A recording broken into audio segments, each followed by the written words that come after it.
Hi friends, అందరికీ నమస్కారం అండి. 2 రోజుల నుంచి ఈ గొడ్డల పార్టీ వాళ్ళు డిఎస్సి టీచర్ పోస్టుల గురించి నానా యాగి చేస్తున్నారు.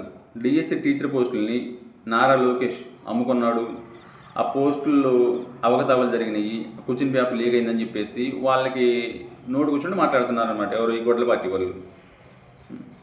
నిజానికి 2019లో ఈ వైసీపీ వాళ్ళు, ఈ గొడ్డల పార్టీ వాళ్ళు, మేము అధికారంలోకి వచ్చి రాగానే మెగా డిఎస్ ఇస్తాము అని చెప్పేసి వాళ్ళు మేనిఫెస్టోలో పెట్టారు. వాళ్ళు అధికారంలోకి వచ్చారు. 5 సంవత్సరాలు ఒక్కటంటే ఒక టీచర్ పోస్ట్ కూడా ఇవ్వాలి.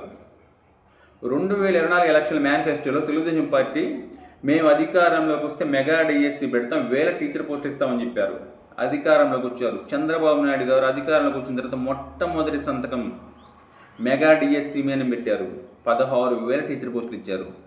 అది మాట తప్పకపోవడం, మడమ తిప్పకపోవడం అంటే ఇది.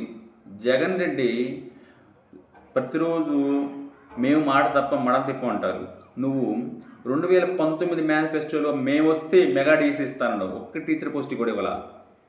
తెలుగుదేశం పార్టీ నారా లోకేష్ మేము వస్తే మెగా డిఎస్సి పెడతామన్నాడు. మెగా డిఎస్సి పెట్టాడు, 16,000 ఉద్యోగులు ఇచ్చాడు. ఎవరు మాట తప్పలేదు, ఎవరు మడమ తిప్పలేదు ఇప్పటికైనా అర్థమవుతుందా? మాటలు చెప్పడం కాదు, చేసి చూపించాలా. ఈ టీచర్ పోస్టులు వీరు 16,000 టీచర్ పోస్టులు అనౌన్స్ చేసిన తర్వాత ఈ టీచర్ పోస్టులు వీళ్ళు ఎలాగైనా ఇవ్వకుండా చేయాలి, ఈ డిఎస్సిని వాయిదా వేయించాలని చెప్పేసి ఈ గొడ్డల పార్టీ వాళ్ళు టీచర్ పోస్టులు డిఎస్సి మీద 200 పైగా కేసులు వేశారు.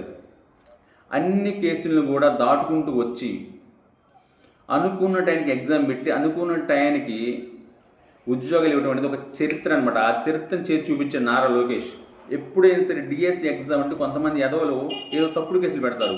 ఆ కేసుల వల్ల ఈ సంవత్సరం ఉద్యోగం వేస్తామంటే అది ఇప్పుడు నెక్స్ట్ ఇయర్, ఇంకో నెక్స్ట్ ఇయర్ చాలా ప్రొలాంగ్ అయిపోతుంది.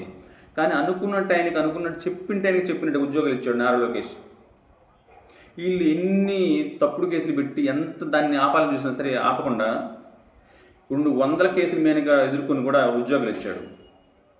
సో ఇన్ని ఉద్యోగాలు ఇచ్చాడు, ఇంతమంది జీవితాల మీద బాగులు చేశాడు. సో నారా లోకేష్ వ్యక్తి మంచి పేరు వస్తుంది. ఆ మంచి పేరు రాకూడదు, చెడగొట్టాలనే ఉద్దేశంతో ఇలాంటి తప్పుడు కోతలు, తప్పుడు విమర్శలు చేస్తున్నారు ఈరోజు ఈ గొడ్డల పార్టీ వాళ్ళు.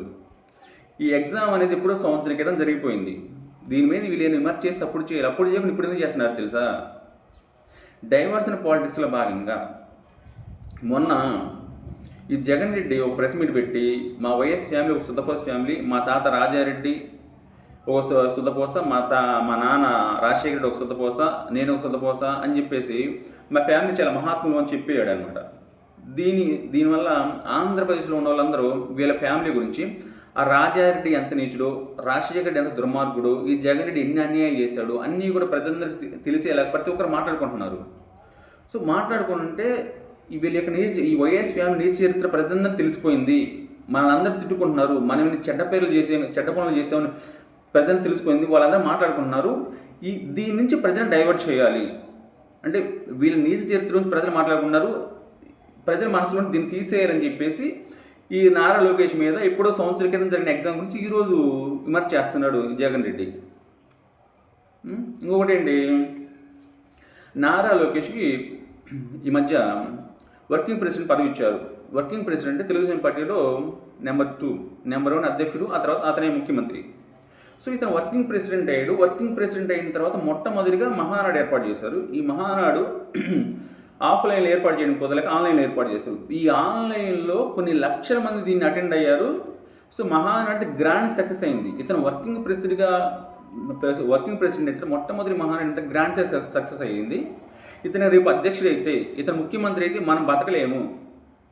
చంద్రబాబు నాయుడు గారిని తట్టుకోగలం కానీ నారా లోకేష్ అనే వ్యక్తిని తట్టుకోలేము.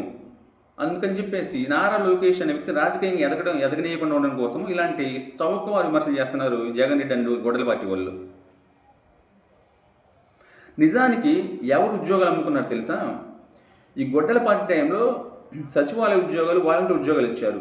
ఈ వాలంటీర్ ఉద్యోగాలు ఎవరికి ఇచ్చారు? ఎవరైతే వాళ్ళ పార్టీ వాళ్ళకి మాత్రమే ఇచ్చారు. అసలు వాలంటీర్ వ్యవస్థ గురించి మాట్లాడుకోవడం వేస్ట్, అది తీసి పక్కన పెట్టండి. సచివాలయ ఉద్యోగాల్లో 100కి 80% ఉద్యోగాలు ఈ గొడ్డల పార్టీ వాళ్ళు అమ్ముకున్నారు. దీని గురించి పెద్దగా ఆ రోజు ఎవరు పట్టించుకోలేదు. ఎవరైనా నీతికి నిజాయితీ ఉద్యోగాలు ఇస్తే అందరూ ఒకేసారి ఉద్యోగాలు ఇవ్వాలి కదా. కానీ ఆ రోజు ఏం జరిగింది తెలుసా? ఒకటోసారి, రెండోసారి, మూడోసారి అన్నట్టుగా ఫస్ట్ కొంతమందికి ఉద్యోగాలు ఇచ్చారు, కొన్ని నెలలు గ్యాప్ తర్వాత ఇంకోసారి కొంతమందికి ఇచ్చారు, ఇంకొన్ని నెలలు గ్యాప్ తర్వాత కొంతమందికి ఇచ్చారు. 3 విడతలుగా సచివాలయ ఉద్యోగాలు ఇచ్చారు. ఎందుకు జరిగింది తెలిసి ఇలాగా వాళ్ళకి అనుకూలమైన వాళ్ళకి ఎవరు ఎక్కువ డబ్బులు ఇస్తే వాళ్ళకి ఆ సచివాలయ ఉద్యోగాలు మొత్తానికి 100కి 80% అమ్ముకున్నారు. మొత్తం అమ్ముకుంటే ప్రజలకు తెలిసిపోయిందని చెప్పేసి 100కి 80% సచివాలయ ఉద్యోగాలు అమ్ముకున్నారు. సో మనం ఉద్యోగాలు అమ్ముకున్నాము, మనం ఎదవలే మనలాగా వాళ్ళు కూడా ఉంటారని చెప్పేసి వాళ్ళు మాట్లాడుతున్నారు. అంటే అదే అంటారు కదా, పచ్చకామలలో కొంత పచ్చ కనిపించినట్టు వాళ్ళు తప్పుడు పనులు చేశారు కాబట్టి మనలాగా పక్కన కూడా తప్పుడు పనులు చేశారు అనుకుంటున్నారు వాళ్ళు. మీలాగా ఉండరు కదా వాళ్ళు. మీది గుడ్డల పార్టీ, అదేమో తెలుగుదేశం పార్టీ. మీరేమో రాజారెడ్డి మనవడు, ఆయనేమో ద గ్రేట్ ఎన్టీఆర్ మనవడు. మీకు ఆయనకి చాలా తేడా ఉంది కదా. మీలాగా నారా లోకేష్ ఎందుకు ఉంటాడు? మీలాగా తప్పుడు నారా లోకేష్ ఎందుకు చేస్తాడు? నారా లోకేష్ అనే వ్యక్తి 16,000 మంది నిరుద్యోగులకు ఉద్యోగులు ఇచ్చాడు. నారా లోకేష్ 16,000 మంది కుటుంబాల్లో వెలుగులు నింపాడు. నారా లోకేష్ ఒక నమ్మకం. నారా లోకేష్ ఒక విలువలు, విశ్వసనీయతకు మారుపేరు. ఎవరైనా అన్నా నేను సమస్యలో ఉన్నానని చెప్పేసి ఒక మెసేజ్ పెడితే నేనున్నానని చెప్పి ధైర్యం ఇచ్చే ఒక గొప్ప నాయకుడు. అలాంటి గొప్ప నాయకుడి మీద మీరు ఈరోజు బురజల్లాలని చూస్తున్నారు. ఆకాశం మీద ఉమ్మేస్తే అది మీ మీద పడుద్ది. ఎప్పటికైనా ఇలాంటి నీచమైన విమర్శలు చేయడం మానుకొని ఎప్పటికైనా రాష్ట్రానికి ఉపయోగపడేదని మంచి సలహాలు ఇవ్వండి. ఇలాంటి చౌకవారు విమర్శలు చేసి మిమ్మల్ని మీరు ఇంకా తగ్గించుకోమాకండి. గొడ్డల పార్టీ వాళ్ళు మీరేంటో, మీ పార్టీ ఏంటో, మీ నాయకుడు ఏంటో, అక్కడ తెలుగుదేశం పార్టీ ఏంటో, చంద్రబాబు నాయుడు ఏంటో, నారా లోకేష్ ఏంటో ప్రజలందరికీ ఒక అభిప్రాయం ఉంది.